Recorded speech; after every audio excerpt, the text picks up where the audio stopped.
Okay, here's 3 examples of Boulder Opal from central Queensland. The material's been wetted, the rule's in millimetres. I've just brought the camera in a bit closer so you can get a better look. First little piece, nice bright little stone. Cut it off there. Might go underneath there, might go underneath there a little bit more, so you might get a little bit more of this brown off. Cut that off there. Make a nice little pendant. This piece, potch and colour basically. This caramel stone's always pretty hard, polish is nice.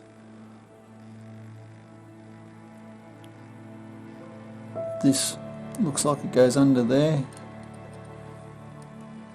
but for something like that you need to be able to use a Dremel type tools to carve it. Lucky last but not least, nice bright greens over here on the side. The rest of it's more or less potch, but then there's another layer of possible colour in here, goes around. And over here, slice it off, just go for the patterns and colours, have it as mixed piece of stone. Anyway, I hope you've enjoyed that. Cheers.